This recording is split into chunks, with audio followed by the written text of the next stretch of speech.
maana neema ya Mungu iwaokoayo wanadamu wote imefunuliwa. Haleluya. Nayo yatufundisha kukataa ubaya wa kidunia, tupate kuishi kwa kiasi na haki na utauwa katika ulimwengu huu wa sasa, tukilitazamia tumaini lenye baraka. Tukilitazamia tumaini lenye baraka. Tukilitazamia tumaini lenye baraka la mafunuo ya Mungu mkuu na Kristo Yesu. Njombe, ninawasalimu katika jina la Bwana na Mwokozi wetu Yesu Kristo. Haleluya. Haleluya. Bwana Yesu asifiwe. Tanzania, ninawasalimia katika jina la Bwana na Mwokozi wetu Yesu Kristo. Haleluya. Njombe Net Event 2026. Njombe Net Event 2026. Amen. Amen. Amen. Tunamshukuru Mungu sana kwa mbaraka huu mkubwa ambao ametupatia kuiona siku hii ya leo, siku ambayo imeombewa sana, siku ambayo imesubiriwa sana, siku ambayo tumeitamani, na Bwana ametubeba kwa neema yake. Tumefika tarehe 9 mwezi wa 5, na leo tunafungua mikutano hii ya mahubiri ya Injili kutokea hapa Njombe, tukienda duniani kote, tukiambia dunia iliyokata tamaa ya kwamba lipo tumaini lenye baraka. Mungu ni mwema, tunamshukuru, tunamtukuza, tunalihimidi jina lake. Amestahili heshima na sifa na utukufu na adhama na ukuu na uweza ni vyake, na vitabaki kuwa vyake milele zote.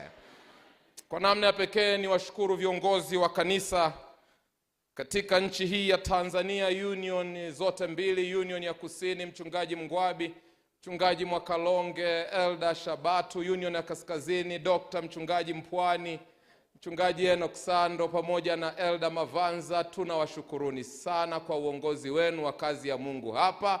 Tunawashukuruni sana kwa kazi njema mnayoifanya, kwa sapoti kubwa ambayo mmeitoa katika mahubiri haya. Bwana azidi kuwabariki sana. Nimshukuru Mungu kwa ajili ya uongozi wa jimbo hili la Nyanda za Juu Kusini chini ya uongozi wa mchungaji Toto Ndege Bwire Kusaga. Hilo jina lazima uliseme tu lote kama lilivyo. Pastor, tunawashukuruni sana kwa maandalizi mazuri ya mkutano. Bwana azidi kuwabariki. Tulipokuja hapa kuzindua, palikuwa panaonekana tofauti sana. Mumefanya kazi kubwa usiku na mchana. Tunawaombea neema kubwa. Uongozi wa ATAPE, ninaona kamati kuu ya ATAPE imeketi pale chini ya uongozi wa Engineer Moses Masienene pamoja na viongozi wenzako, wadhamini wakubwa kabisa wa mikutano hii ya Injili. Tunawaombea baraka tele.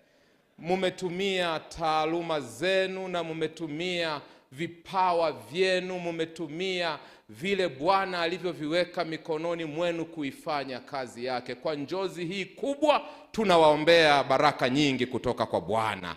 Uongozi wa kanisa mahalia hapa Njombe, hapa chini ya mchungaji Managina, yes, wamefanya kazi kubwa kabisa ya kuandaa mkutano huu. Jamani, Bwana awabariki sana.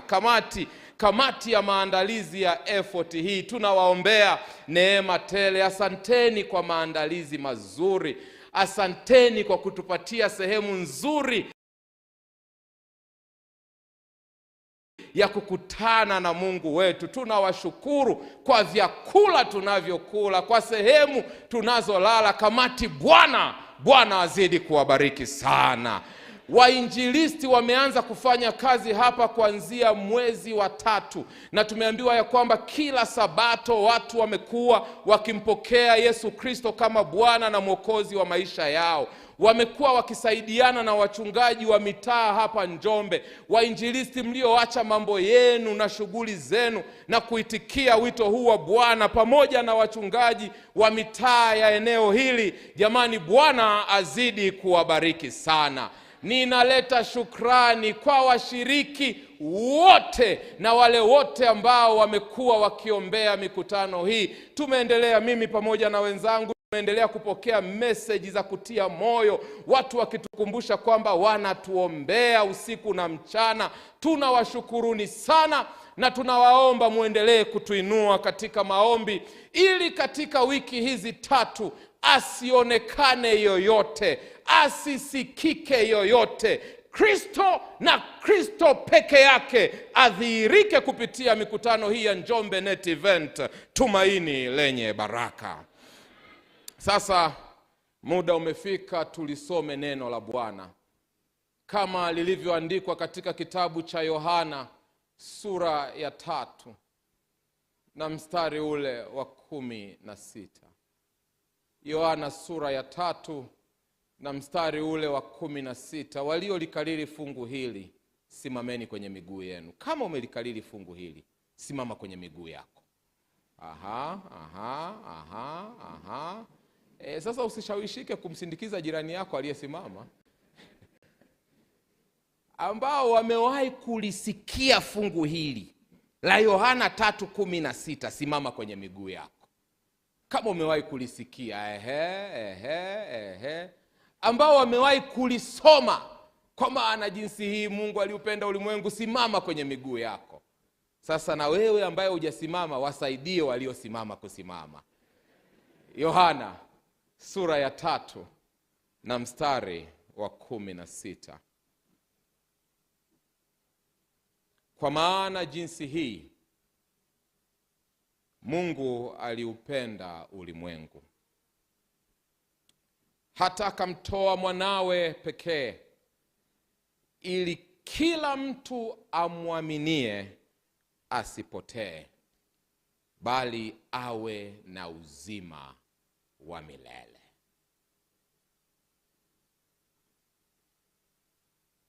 Utaimbwa wimbo, na wimbo utakapokuwa ukiimbwa, wewe anza kuongea na Mungu ndani ya moyo wako. Mwambie Mungu, natamani nisikie sauti yako. Ninaomba unisamehe na unitakase. Mwambie Mungu, ninaomba unifinyange na uniumbe upya. Ninaomba useme na moyo wangu mchana wa leo. Wimbo unapoimbwa, mlilie Mungu wako. Lakini kama unaye ndugu, unaye rafiki, unaye jirani ambaye unatamani akutane na Mungu kupitia mikutano hii, wimbo unapoimbwa utamuombea huyo rafiki, huyo ndugu kwa jina lake. Mwambie Mungu, tunaanza mikutano hii, ninaomba kufikia mwisho wa mikutano hii, huyu ndugu yangu, huyu rafiki yangu, huyu jamaa yangu akutane na akuone na wewe. Wimbo unapoimbwa, wewe utakuwa umeinamisha kichwa chako, umefunga macho yako, na unauinua moyo wako mbinguni kwa njia ya maombi.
Sifa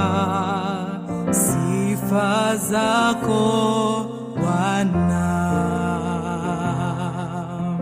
Kila siku unene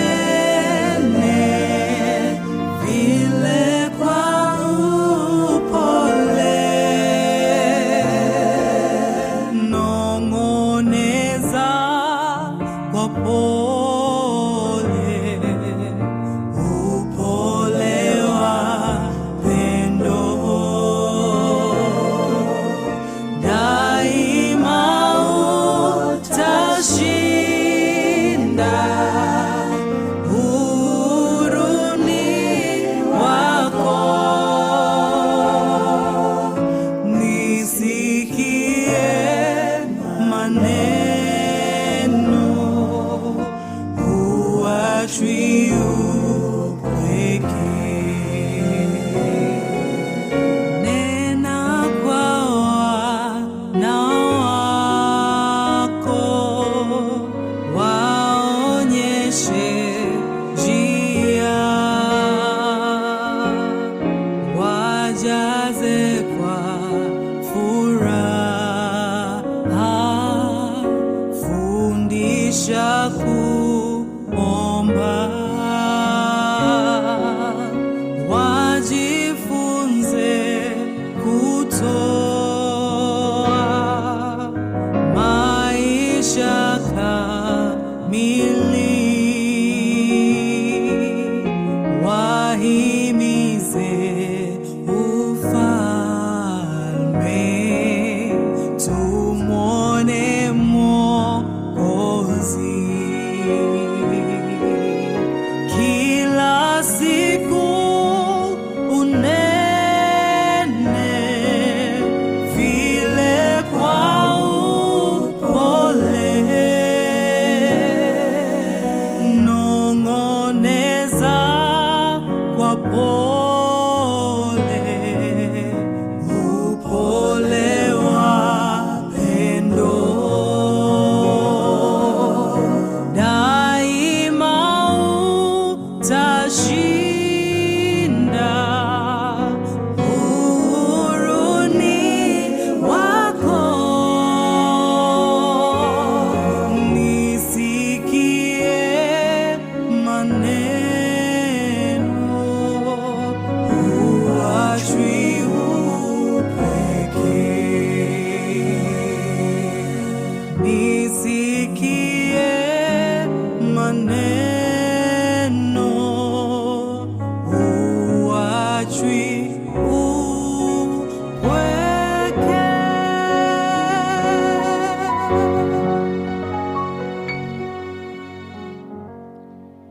Baba, saa imefika ambayo sasa ni lazima Kristo ainuliwe juu. Na neno lako liko bayana ya kwamba Kristo anapoinuliwa juu siku zote huwa anatuvuta karibu na yeye. Tafadhali Bwana, tuvute kwa kamba za pendo lako. Tukuone katika ukuu wako na katika utukufu wako. Tukuhisi katika vina vya mioyo yetu. Tukusikie sauti ile ya upendo na ya upole ikituita kutoka katika dhambi na kutukaribisha katika neema yako inayookoa. Tawala kutano hili. Ninaomba Bwana, usiruhusu madhaifu yangu yazuie ujumbe wako kuwafikia watu wako. Dhihirika Mungu, inuka, tukuzwa mahali hapa. Na tunakuahidi Bwana ya kwamba kwa yote utakayotenda, sifa, shukrani na utukufu vitabaki kuwa vyako milele zote. Na wito utakapoitwa, mpatie mtu mmoja hapa ujasiri wa kusimama na kutembea kwa ajili yako. Asante Kristo, kwa sababu tayari kabla ya kuomba ulikwisha tenda. Maana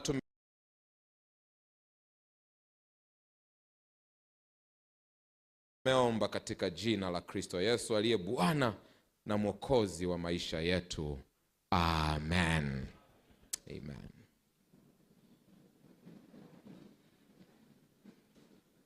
Yohana 3:16 ni fungu linalofahamika sana, si tu kwa Wakristo na hata wasio Wakristo. Ni fungu ambalo limekaririwa na wanaokwenda kanisani na hata wasiokwenda kanisani, wanaoshinda kwenye ibada na wanaoshinda kwenye vilabu vya pombe. Ukiwauliza kariri fungu la Biblia, yawezekana Yohana 3:16 likawa ni fungu la haraka sana kukaririwa. Yohana 3:16 ina jumbe nyingi, lakini kwangu Yohana 3:16 ni ujumbe uliojaa neema na upendo wa Mungu. Kwangu Yohana 3:16 ni ujumbe uliowekwa au ulioandikwa zaidi ya miaka 2000, lakini hata sasa bado ujumbe huo umesimama imara. Yohana 3:16 kwangu ni tumaini kwa watu waliokata tamaa. Yohana 3:16 kwangu ni injili ambayo imewekwa kwenye summary fupi. Kwangu Yohana 3:16 ni moyo wa injili. Yohana 3:16 inaanza na Mungu anayeupenda ulimwengu, inamalizikia na Mungu anayetaka kuishi na wanadamu milele zote. Yohana 3:16 kwangu ni barua iliyoandikwa kwa matone ya damu, ni ramani ya maisha ya watoto wa Mungu katika dunia hii wakisubiria ujio wa Yesu mara ya pili. Yohana 3:16 imeandika habari ya mpango wa Mungu kumwokoa mwanadamu. Yohana 3:16 ni malipo kamili ya gharama ya dhambi. Baada ya Yohana 3:16 shetani hakudai chochote, maana kupitia Yohana 3:16 gharama yote ya dhambi imelipwa. Na sasa kwa sababu ya Yohana 3:16 hatuishi chini ya laana, tunaishi chini ya tumaini lenye baraka. Yohana 3:16 imewekwa katikati ya watu wawili. Yohana 3:16 inavuta makundi mawili ya binadamu. Ukisoma Yohana 3:1 mpaka 12 unaona habari ya Nikodemo. Nikodemo alikuwa ni msomi mkubwa katika masomo ya teolojia pamoja na sheria. Nikodemo alikuwa ni tajiri mkubwa na mtu mashuhuri. Nikodemo alikuwa mtu mwenye mamlaka na nguvu, maana aliheshimika sana kwenye jamii ya watu wake. Nikodemo alifahamika kama mtu mtakatifu, maana alikuwa ni Farisayo, na wanafunzi wazuri wa Biblia wanajua ya kwamba Nikodemo alikuwa ni kiongozi wa baraza la Sanhedrin. Baraza la Sanhedrin labda ni equivalent na kamati kuu ya General Conference leo. Yaani ni baraza la juu kabisa la kiroho kwa wakati wake. Nikodemo alikuwa mtu wa dini sana. Alikuwa ni Farisayo. Sasa hawa Mafarisayo, moja ya sifa yao kubwa, walikuwa wamekariri vitabu vya Torah. Yaani vile vitabu vya kwanza 5 vya Biblia vilikuwa kichwani. Wewe inabidi usome Mwanzo, Kutoka, Mambo ya Lawi, Hesabu, Kumbukumbu la Torati. Wao walikuwa wameikariri. Yaani inashuka tu kama maji. Farisayo alikuwa ni mtu ambaye lazima awe na kisima nyumbani kwake. Maana ikifika Ijumaa kabla ya jua kuzama, Farisayo ilikuwa lazima ajibatize na kujitakasa kuingia masaa matakatifu ya Sabato. Huyo ndio Nikodemo huyo. Farisayo Farisayo walipewa amri moja ya 4 ya kuikumbuka siku ya Sabato waitakase, na iliyoambia siku 6 wafanye kazi watende mambo yao yote, lakini siku ya 7 ni Sabato ya Bwana Mungu wao. Wao wakaona hii amri ili waitendee haki, ili waishi vizuri, ni lazima watengeneze visheria vingine vidogo vidogo ambavyo wakivishika kwa kikamilifu watakuwa wameitunza amri ya 4. Na visheria hivyo vilikuwa ni 633 na Nikodemo alivishika. Visheria hivyo vilikuwa vinasema kwamba kutembea na handkerchief kama hii siku ya Sabato umeibeba tayari, umeshaivunja Sabato, maana umefanya kazi ya kubeba handkerchief. Kwa hiyo Mafarisayo walikuwa wabebi handkerchief, lakini walikuwa na akili nyingi sana. Walitafuta pini na kuzifungia handkerchief kwenye makoti yao, alafu wanasema sio mimi nimeibeba, ni koti. Koti ndio limebeba handkerchief, sio mimi. Farisayo,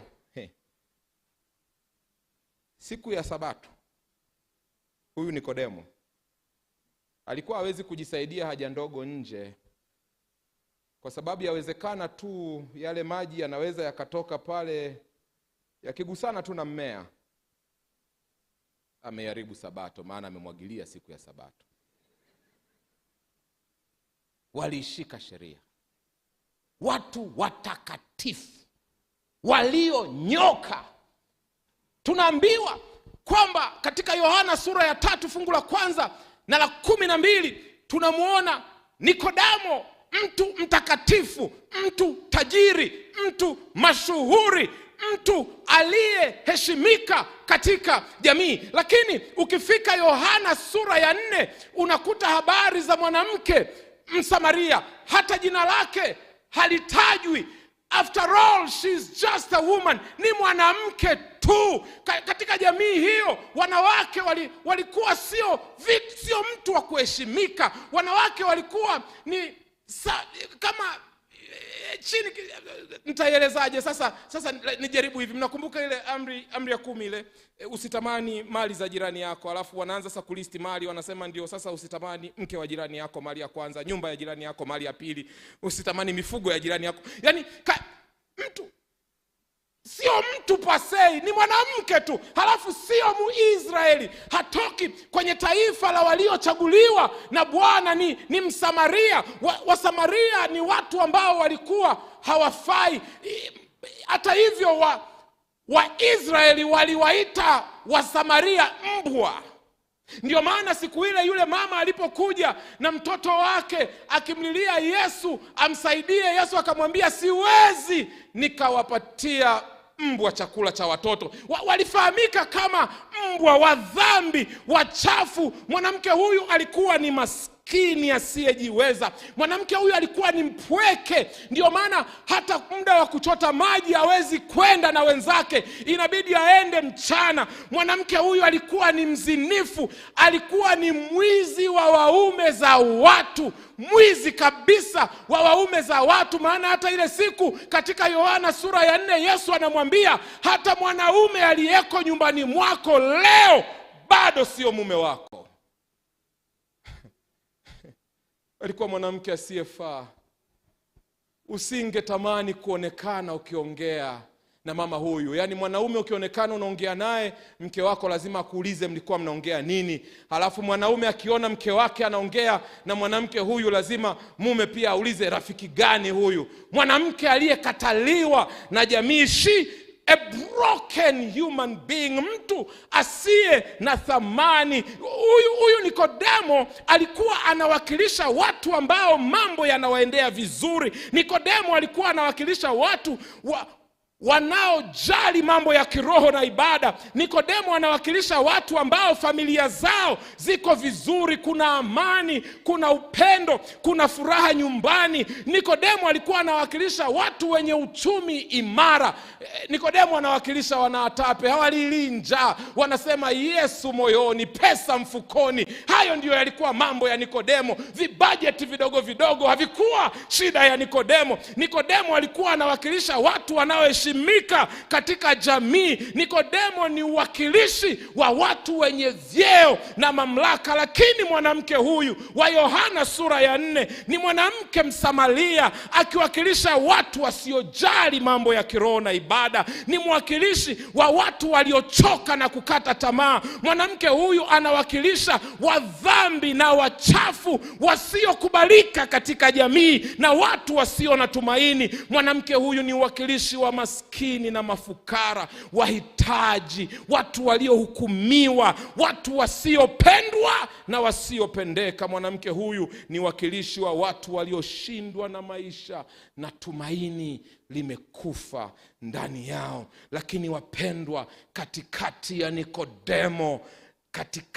Nikodemo na mwanamke Msamaria imekaa Yohana 3 fungu la 16, na Yohana 3:16 imesimama katikati yao, kwa sababu Yohana 3:16 inafungua milango ya wokovu kwa wanawake na wanaume. Yohana 3:16 imekaa katikati ya Nikodemo na Msamaria kwa sababu Yohana 3 inawaita matajiri na maskini. Yohana 3:16 imekaa katikati yao kwa sababu Yohana 3:16 inawatafuta wenye elimu na wasio elimu, mashuhuri na wasio mashuhuri, viongozi wa kiroho na wa dhambi. Yohana 3:16 inawaita wanyonge na wenye nguvu, wanaomwabudu Mungu na wasiojua habari za Mungu. Yohana 3:16 inawaita wanaomtafuta Mungu usiku kama Nikodemo na wanaokutana na Mungu mchana kama mwanamke Msamaria. Yohana 3:16 inawatafuta watu wa kila kabila na kila lugha na kila jamaa, ikiwaambia lipo tumaini lenye baraka la kufanywa warithi wa uzima wa milele.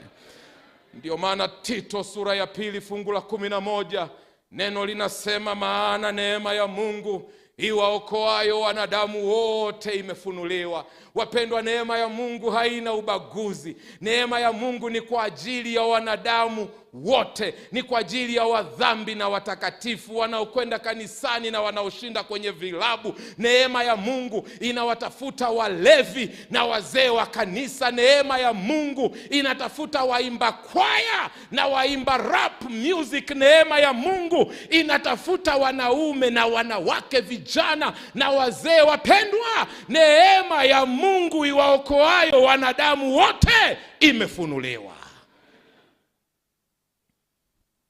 Kwa sababu ya Yohana 3:16 iliyoko katika Nikodemo na mwanamke Msamaria, basi Nikodemo alipata nafasi ya kuonana na Yesu, lakini Yohana 3:16 ilimpatia mwanamke Msamaria nafasi pia ya kuonana na Yesu. Nikodemo alipata nafasi ya kuuliza maswali kwa Yesu. Anamwambia, mimi sasa mtu mzima nitazaliwaje mara ya pili?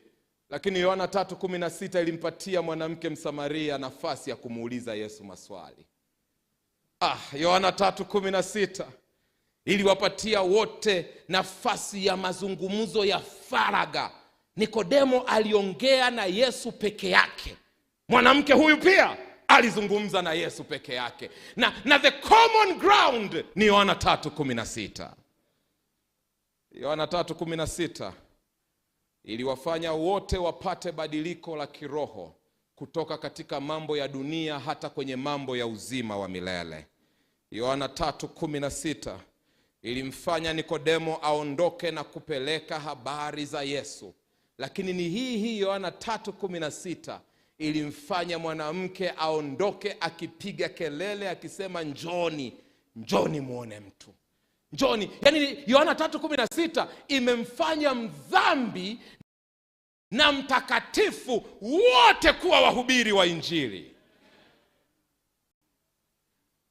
Wapendwa, hata kama Biblia yote isingeandikwa, tukapewa fungu la Yohana 3:16 linatosha kwa ajili ya wokovu wetu. Yohana 3:16 wapendwa, inaongelea upendo wa Mungu.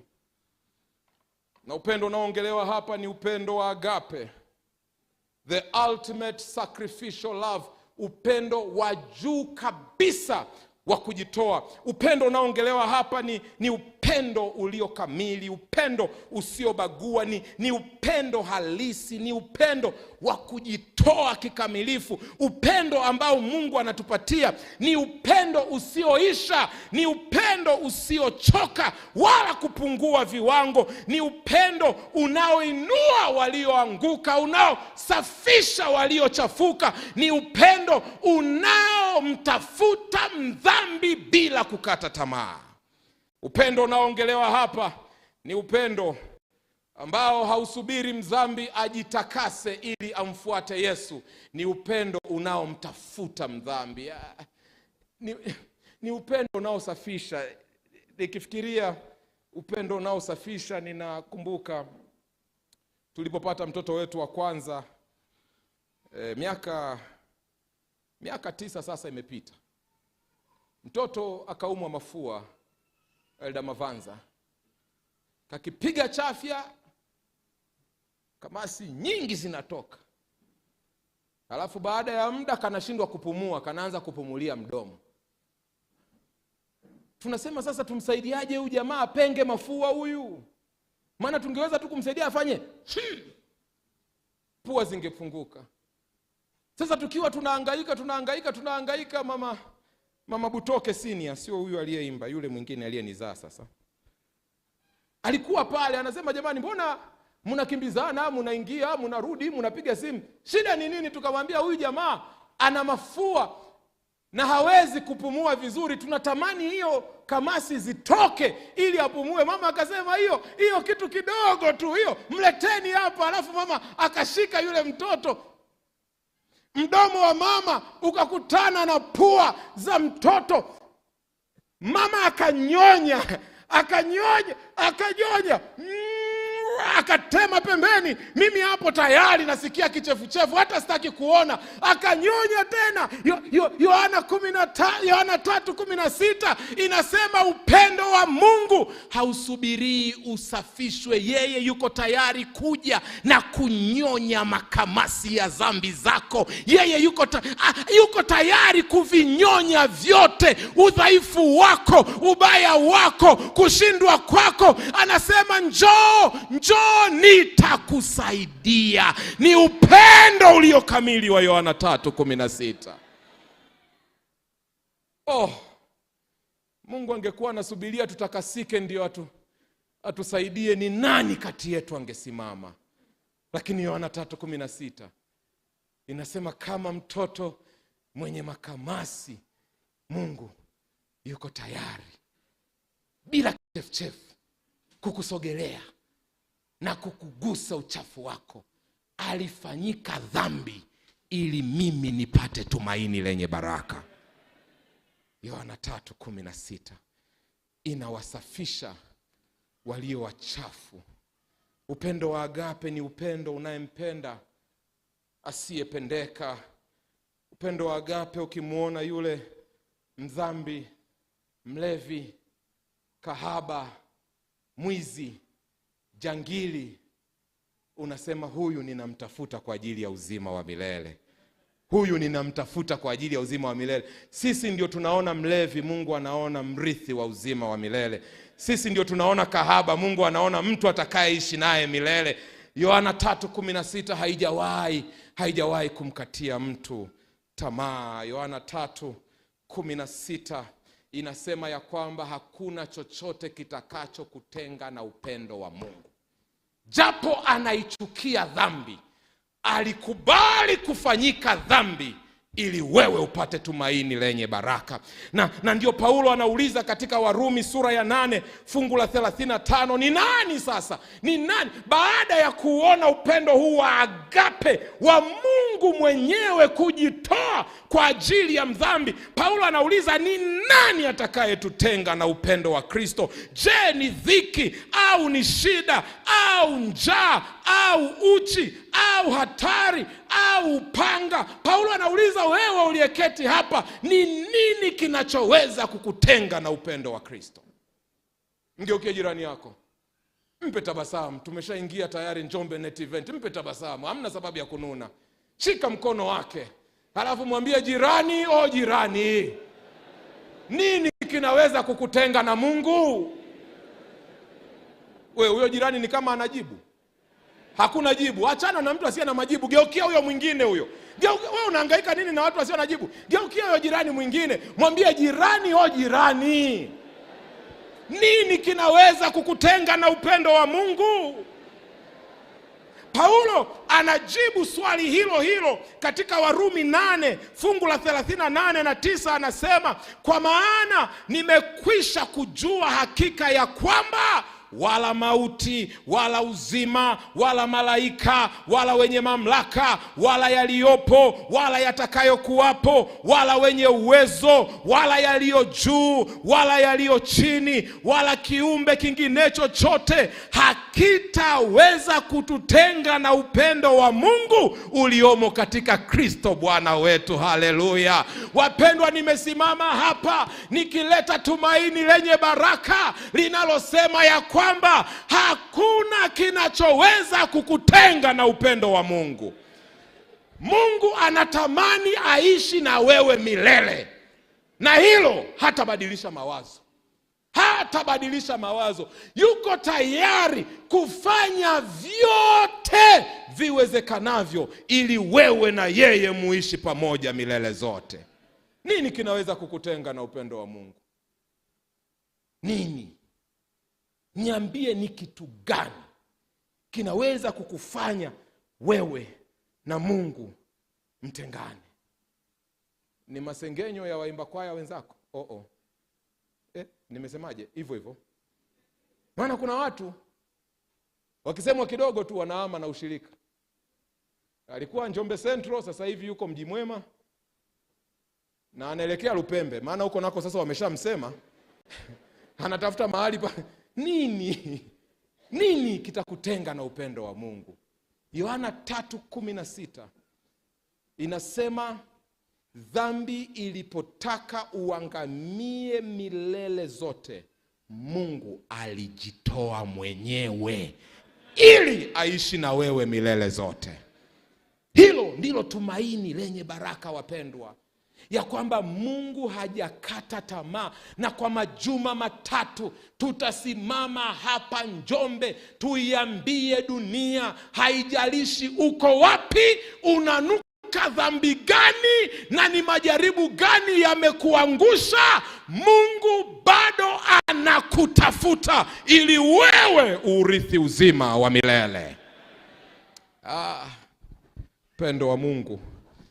Ni kweli wapendwa Mungu, wanyama wazuri wa kondeni na ndege wa angani. Ni kweli kabisa Mungu ametupatia sato kule Ziwa Victoria. Ni kweli Mungu ametupatia vyote hivyo, na kuna mtu amekaa hapa anasema, mimi Mungu amenipatia mwenzi mwema. Haleluya. Mwingine anasema Mungu amenipatia watoto. Mwingine anasema Mungu amenipatia ajira. Na kuna mwingine amekaa hapa anasema Mungu amenipatia wito wa kuwa mtendakazi pamoja naye. Ni kweli ametupatia vyote hivyo, lakini Yohana 3:16 inatuambia kwamba Mungu ametupatia mwanae wa pekee, na kupitia huyu mwanae pekee Yesu Kristo, Mungu ametutua mizigo yote ya dhambi na hatia. Kupitia Yesu tumaini lililopotea linarejeshwa, na ndiyo maana tuko hapa Njombe kupiga kelele na kuiambia dunia, kupitia kafara ya Yesu Kristo, Yesu anakuja kuchukua watu wa kila lugha, taifa, kabila na jamaa, awapeleke wakae na yeye milele zote. Kupitia Yesu majeraha yetu ya dhambi yanatibiwa, vyote vilivyopotea kupitia Yesu vinarejeshwa, waliotanga mbali wanarudishwa. Kupitia Yesu machozi yanafutwa. Kupitia Yesu dhoruba na bahari za maisha zinatulizwa. Singo, kuna ile wimbo wanaimba kwaya ya Magomeni, Bwana anenapo huzuni mashaka vyangu vinatoweka, na najua anajali. Huyu Yesu ni shahidi wa mambo yanipatayo. Ni kweli duniani tunazo taabu, ni kweli duniani tunaugua, ni kweli duniani tunafilisika, ni kweli duniani tunazika ndugu zetu, lakini kwaya inasema Yesu anenapo vyote vinatulia. Kupitia Yesu mbingu zimetupatia kila tunachokihitaji kwa ajili ya uzima wa milele. Na ngoja nikwambie, ukimpata Yesu umepata vyote. Haujasikia? Ninasema ukimpata Yesu umepata vyote. Njombe, tumekuja kuwaambia ya kwamba ukimpata Yesu umepata vyote. Hata tumaini lenye baraka linapatikana kupitia Kristo na Kristo peke yake. Tajiri mmoja kule Marekani alikuwa amefiwa na mke, wazazi wake wamefariki. Yeye kwao alikuwa ni mtoto wa pekee.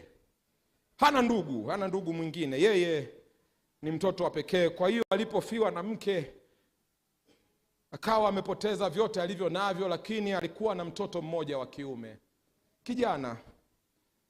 Na huyu jamaa alikuwa ni milionea kwa dollars, mzee Masienene. Sio milionea kwa dola, mzee. Milionea. Lakini ana mtoto mmoja. Na akasema, ili nimwachie mwanangu urithi mzuri utakao msustain, utakao yaendesha maisha yake yote hata baada ya kuwa mimi nimekufa, nitamjengea art gallery, art museum. Nitamjengea sehemu ambapo sanaa za uchoraji zitaonekana duniani kote. Sasa kule kwa wenzetu Marekani, hizi sanaa za uchoraji ni vitu vya gharama kubwa sana. Picha zinauzwa kwa mamilioni ya fedha. Mwaka 2017 mchoraji mmoja anaitwa Da Vinci aliuza picha moja kwa dola milioni 450. Ninaongelea trilioni 1.17 picha moja. Kwa hiyo huyu mzee akaanza kusafiri duniani kote, anakusanya hizi picha za mamilioni, anaziweka ili watu wasafiri kutoka duniani kote waje wawe wanatazama picha zile nzuri. Ni picha za gharama. Iliyouzwa hivi karibuni, iliuzwa mwaka jana na iliuzwa dola milioni 320 picha moja. Na sio kubwa kama hiki kibweta, ni kako hivi. Tuna marangi yake, hata ukiangalia kwa kweli mimi niliona hayana mvuto. Eti hapa, hii hapa. Iliuzwa dola milioni 300. Hicho kijamaa hicho. Milioni yani bilioni 779. Si mnajua hiyo ni budget kabisa ya wizara fulani. Picha moja.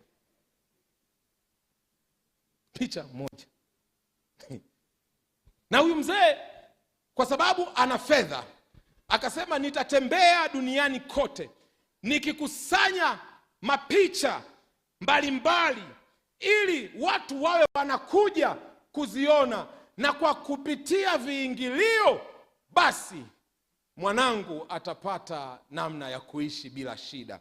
Akakusanya picha nyingi na za kuvutia. Lakini mwaka 1955 kukawa na ile vita ya Vietnam, na huyu mtoto wake alikuwa ni askari. Kwa hiyo kijana huyu akalazimika kwenda vitani kupambania taifa lake. Akasafiri kwenda Vietnam na akakaa. Vita ile ilipiganwa kwa miaka 20, kuanzia mwaka 1955 mpaka mwaka 1975. Akakaa. Kijana harudi, haandiki barua, haandiki kadi. Akakaa kijana harudi, mpaka siku mzee alipogongewa mlango na askari wawili waliovaa uniform za kijeshi. Wamemletea bendera, wanamwambia mzee, kijana amefia vitani, amekufa kama shujaa. Ndio kijana pekee aliye naye. Hata ukimwambia kuhusu kufa kama shujaa, ina faida gani? Na alienda mtoto vitani, yeye amerudishiwa bendera.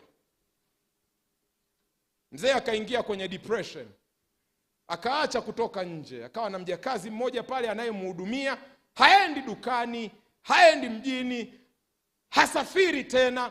Ile gallery ya mapicha ya gharama ya mabilioni akaifunga. Akasema, niliifungua kwa ajili ya mwanangu, sasa hayupo, ya kazi gani? Akakaa ndani. Siku moja, mwezi wa 12, siku ya Krismasi, barafu ikiwa imeanguka, baridi ikiwa kali, mzee akasikia mlango unagongwa. Sasa huyu ni mtu asiye na ndugu, asiye na jamaa, hategemei mtu yoyote. Akamtuma mjakazi, nenda kafungue mlango. Anapofungua mlango, huyu kijana aliyesimama mlangoni anaulizia, mzee yupo? Mjakazi anakwenda anamuuliza mzee, kuna mtu anakutafuta. Mzee anasema, haiwezekani, sina rafiki, sina ndugu, sina yoyote wa kunitafuta. Sina ambaye anaweza kuja kunitembelea Krismasi. Akamwambia, nenda kamwambie aondoke zake.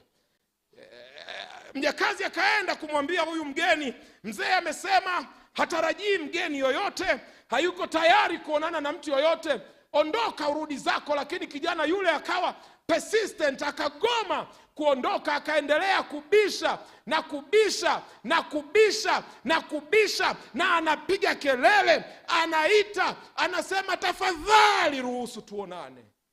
Kwa sababu ya kelele zile, mzee akachoka, akaamua kushika fimbo yake, akajikongoja mpaka mlangoni. Na anapofika mlangoni, anamkuta kijana amesimama, mguu mmoja ukiwa mrefu, mwingine ukiwa mfupi. Amechoka, lakini amesimama, amevaa uniform za jeshi la Marekani.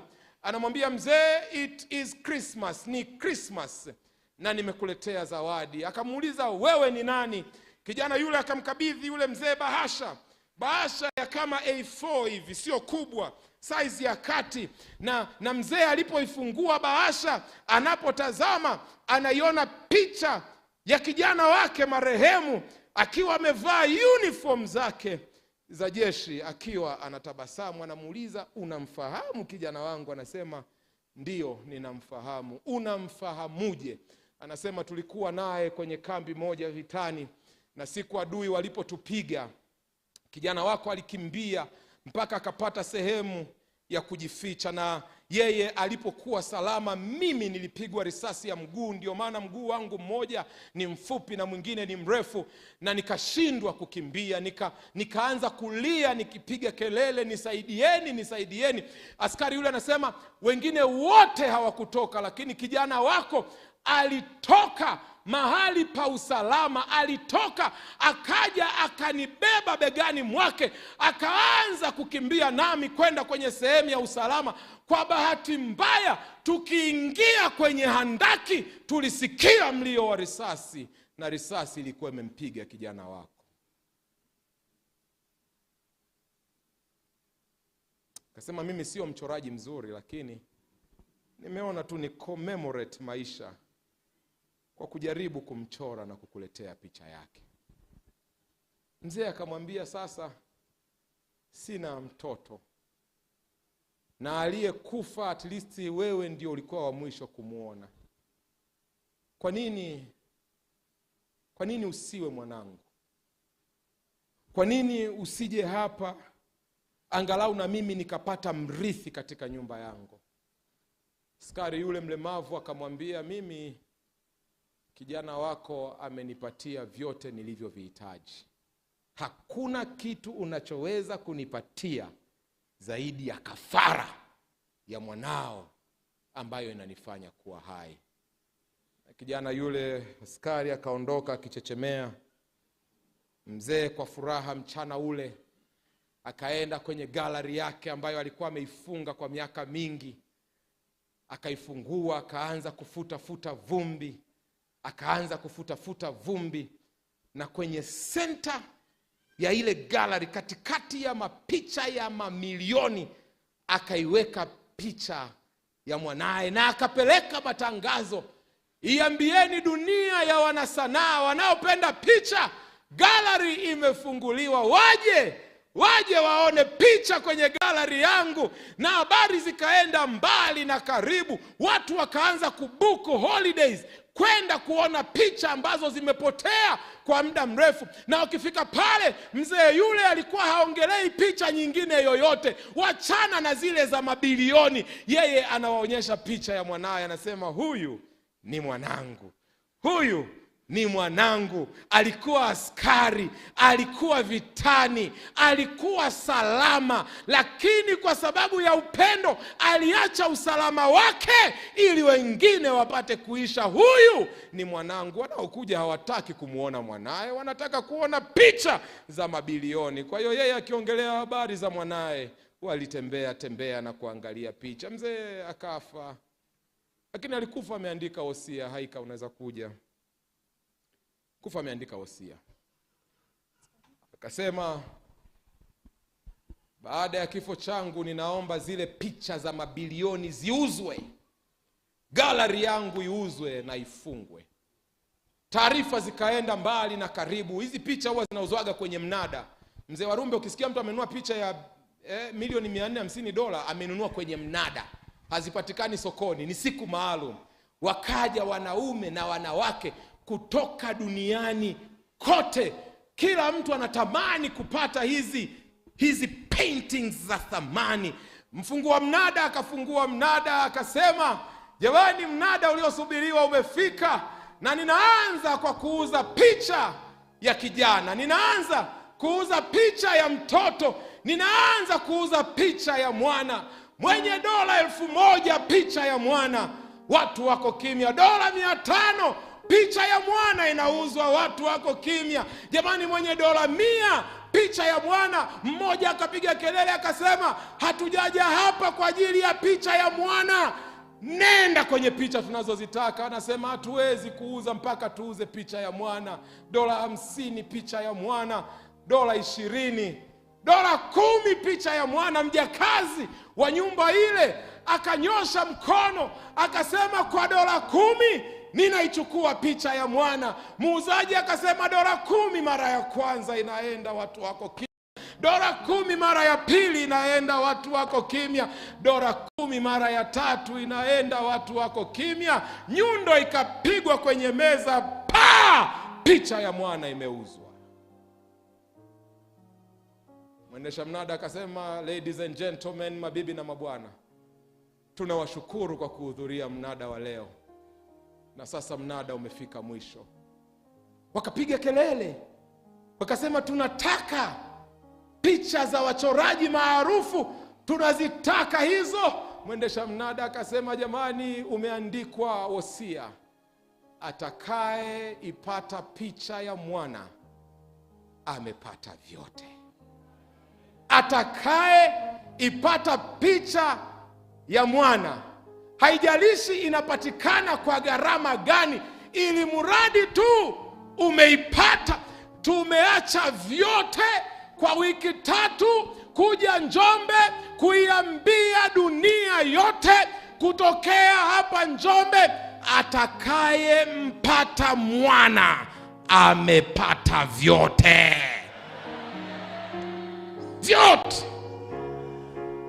vyote, vyote, vyote vinapatikana kupitia mwana.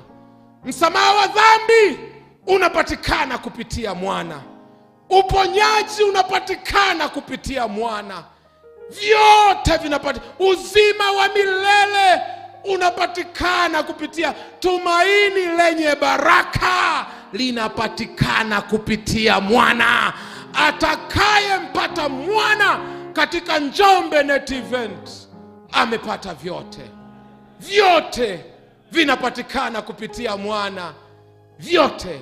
Kwa sababu ya mwana, kuna siku miguu yangu itakanyaga barabara za dhahabu, na nitasimama kwenye bahari ya kioo nikiimba wimbo wa ushindi, kwa sababu nimempata mwana. Wimbo unapoimbwa ninauliza, je, unamtaka mwana? Je, unamtaka mwana? Je, uko tayari kumpokea mwana wa Mungu Yesu Kristo kuwa Bwana na Mwokozi wa maisha yako?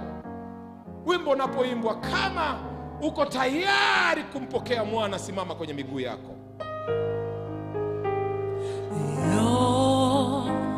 Tena mtole Yesu, moyo wangu ni wake,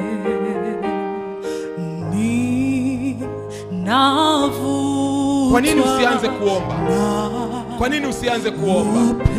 Kwa nini usimwambie Yesu, ninakupenda, ninakukubali, ninakupokea kama Bwana na Mwokozi wa maisha yangu? Kwa nini usianze kuomba?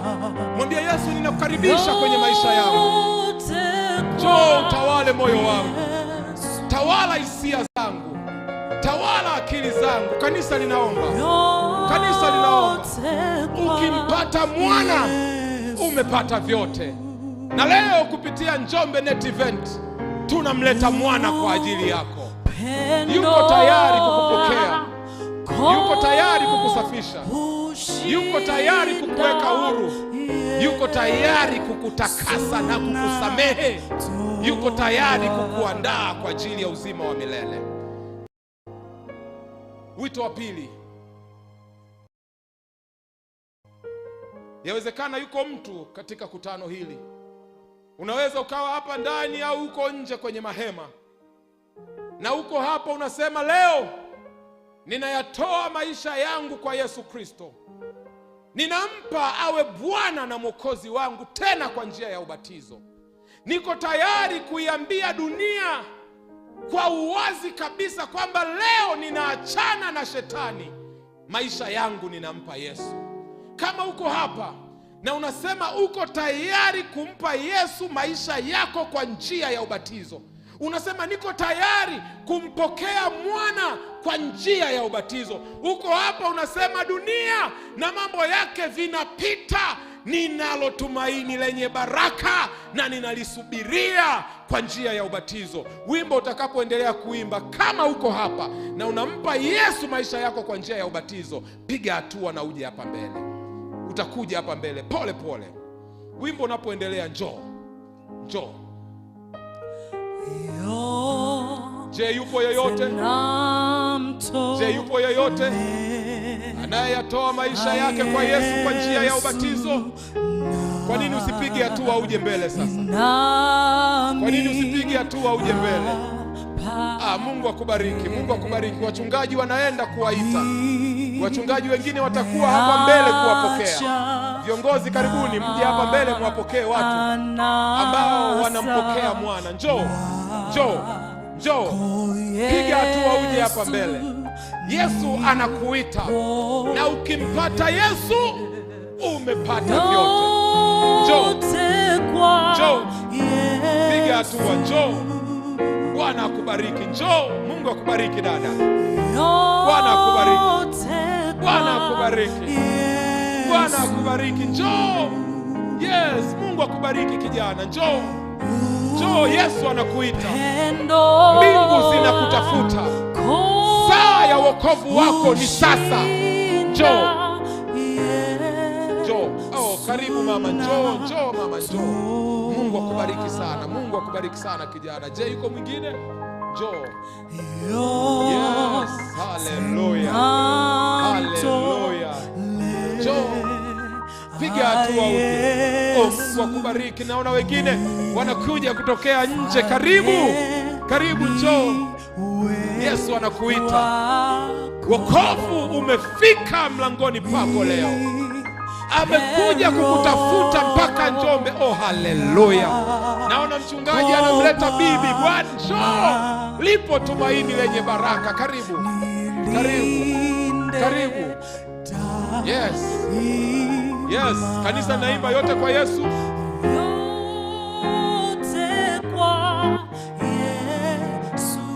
Njoo.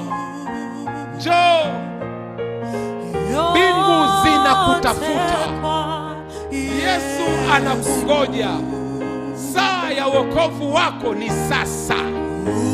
Njoo.